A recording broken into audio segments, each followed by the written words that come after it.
माता की जय, भारत माता की जय, भारत माता की जय। इस वक्त हम मौजूद हैं पवई ब्लॉक मुख्यालय पर और हमारे पीछे राम अवतार जी हैं, साथ में पूरी टीम है, हमारे क्षेत्र की सम्मानित जनता है। ये सब लौटी हैं कलान से और कलान से लेके पवई तक इनका जो है पदयात्रा था। क्षेत्र की जो है क्षतिग्रस्त जो सड़कें हैं उसको लेकर था। आइए बातचीत करते हैं कि इस 4 किलोमीटर की यात्रा जो है संपन्न हुई और कैसा रहा इनका प्रयास। सबसे पहले तो स्वागत है आपका और कैसे हैं अभी? मैं सभी पत्रकार साथियों, आप उमाशंकर जी, अंकुर जी और विष्णु शर्मा जी और भैया जय सिंह यादव जी, मैं आप सभी का हृदय से स्वागत अभिनंदन वंदन करता हूं कि आप लोगों ने इस क्षेत्र की पीड़ा को आपने कवरेज किया। कैसी रही 4 किलोमीटर की यात्रा? यात्रा एक सांकेतिक यात्रा है और हमारे महापुरुषों ने कहा है संघर्ष से सिद्धि प्राप्त होती है। तो ये इसमें जितने भी लोग सहभाग किए, एक एक पद चले हैं, पद यात्रा बहुत आनंददायक है और गौरवपूर्ण है, अपार ऊर्जा हमको प्रदान कर रही है। आपने जब ये यात्रा प्रस्तावित की थी तो कुछ गड्ढे थे कलान से लेके पवई तक की सड़कों में, लेकिन मैं देख रहा हूँ कि आनन फानन उन्होंने जल्दी से पैच वर्क कर दिया।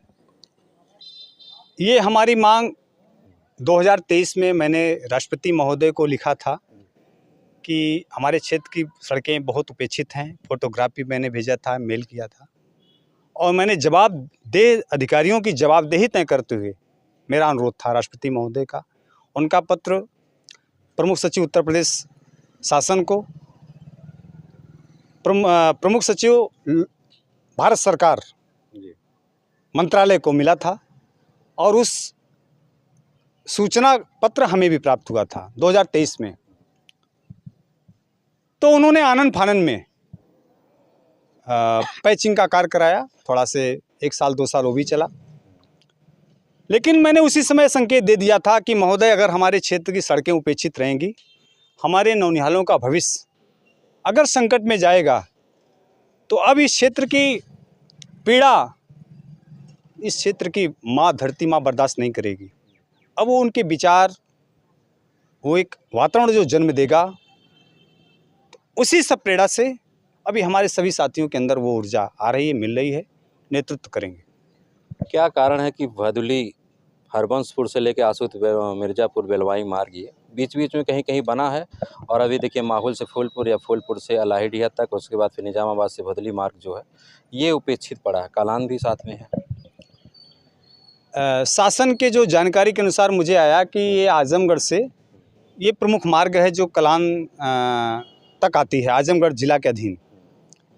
तो ये मैं नहीं बता सकता कि क्यों उपेक्षित हैं, क्यों छोड़ा गया, क्यों कुछ भाग बनाया गया, क्यों कुछ छोड़ा गया है, लेकिन इससे अब हमारा कोई मतलब नहीं है। कौन बनाएगा इससे मेरा कोई मतलब नहीं है।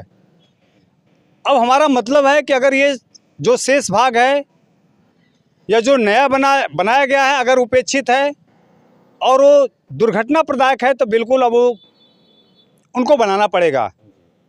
सरकार अपनी जिम्मेदारी ले, विभाग न बनाए, कोई जनप्रतिनिधि ध्यान न दे या न दे, उसकी अब हमें चिंता नहीं है।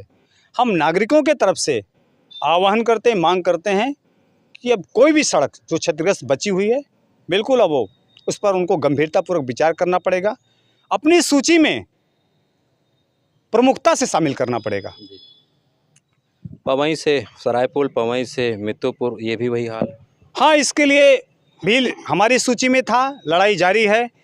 इसमें मुझे पता चला, मेरे पास पेपर की कटिंग भी है, टेंडर भी हुआ है। विभाग ने बताया कि टेंडर के लिए किया जा रहा है, शीघ्र जो है वित्तीय उपलब्धता पर कार्य कराया जाएगा। मैंने देखा टेंडर भी हो गया है, जब विज्ञापन छपा है तो इसका मतलब टेंडर हुआ होगा। लेकिन अभी तक जिसमें 3 महीने का इनका लिमिट होता है कि 3 महीने के अंदर इनको बनाना था, उस लिखा उसमें कि जो भी टेंडर लेगा वो 3 महीने के अंदर उसको पूर्ण करेगा, लेकिन वो 3 महीना से आज कितना दिन बीत गया है, अभी तक पूर्ण नहीं हुआ है और अभी तक सड़कें और गड्ढा युक्त बनती चली जा रही हैं। अभी एक सज्जन का यहीं पवई से दुर्घटनाग्रसित हुए हैं, वो घर के मुखिया थे, कार्य कमा करके लाते थे, परिवार का भरण पोषण होता था, आज उनका अचानक एक्सीडेंट हो गया है, गालीपुर में हुआ है और एडमिट हैं। अब उनका जीवन कैसे चलेगा, कितना पैसा खर्च लगेगा, क्या जो उनके जो पुनर्स्थिति थी उसको प्राप्त कर पाएंगे नहीं कर पाएंगे, उस परिवार का जीवन कितना संकटमय होगा।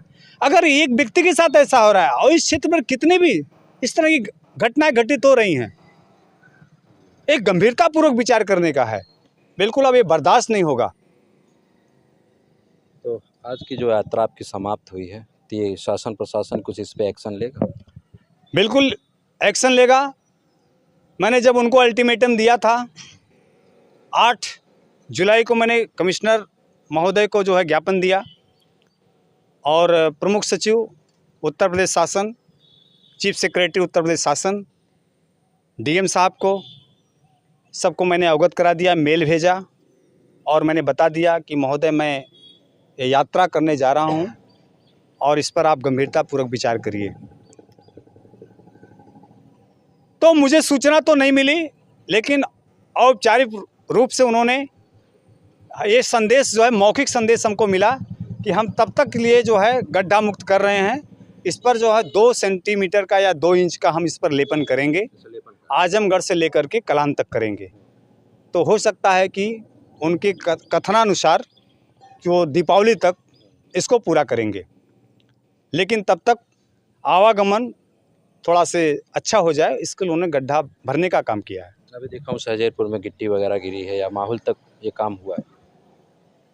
माहौल तक हुआ है तो उधर भी हुआ है, चूँकि मैं गया था, जो उसके ठेकेदार नामित हैं, उनके जो जिम्मेदार कर्मचारी, उनसे मेरी बात हुई थी तो बता रहे थे। तो कलान पर भी, कलान से पौई पर भी कुछ काम हुआ है।